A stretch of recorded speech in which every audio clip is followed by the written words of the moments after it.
Good morning students. आज हम हिंदी व्याकरण में पाठ 4 वाक्य के बारे में पढ़ेंगे। Page number 27।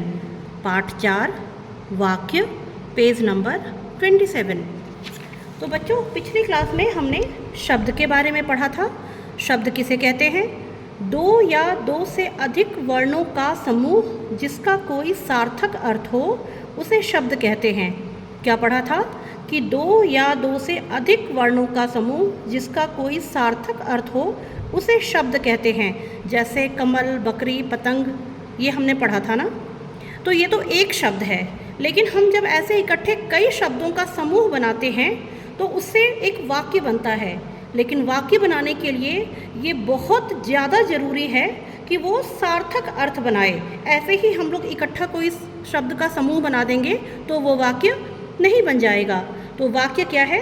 शब्दों को जब हम सही क्रम में लगाते हुए उनका समूह बनाते हैं तो उसे वाक्य कहते हैं।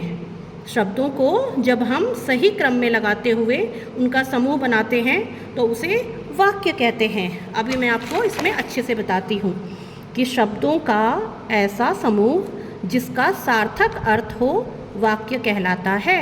शब्दों का ऐसा समूह जिसका सार्थक अर्थ हो वाक्य कहलाता है। तो वाक्य के दो अंग होते हैं, अर्थात दो हिस्से होते हैं। पहला हिस्सा होता है जिसमें वाक्य में जिसके बारे में बात की जाए। वाक्य में दो बातें होती है ना, एक तो हम लोग जिसके बारे में बात करते हैं, दूसरा वो कर क्या रहा है, उसका उद्देश्य क्या है, इसके बारे में बताते हैं। तो ये दो अंग हैं।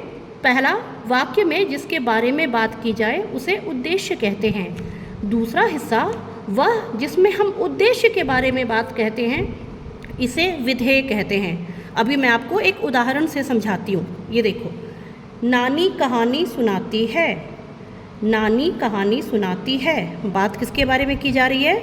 नानी के बारे में। और क्या बात की जा रही है? कि वो कहानी सुनाती है। नानी है और वो कहानी सुनाती है। तो हमने किसके बारे में बात की? नानी के बारे में। तो नानी यहाँ पर क्या है? नानी उद्देश्य है।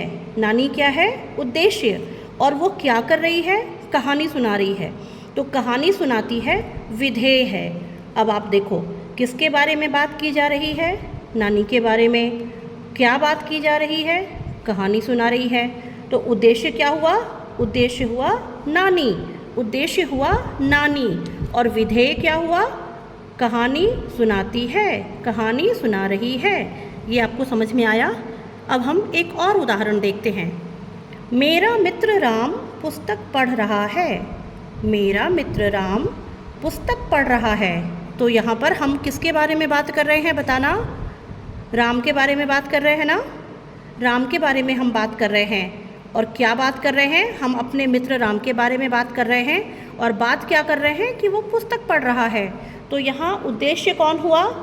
राम हुआ ना। मित्र राम उद्देश्य है और विधेय जो काम वो कर रहा है वो उसका विधेय है, उस वाक्य का। यानी कि पुस्तक पढ़ रहा है विधेय है।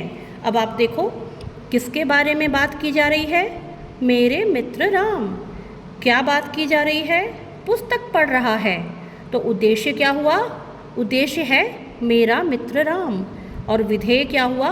पुस्तक पढ़ रहा है। ये बात आपके समझ में आ गई?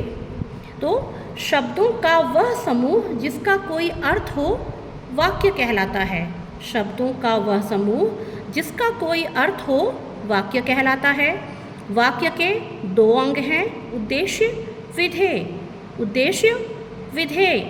वाक्य में जिसके बारे में बात की जाए उसे उद्देश्य कहते हैं।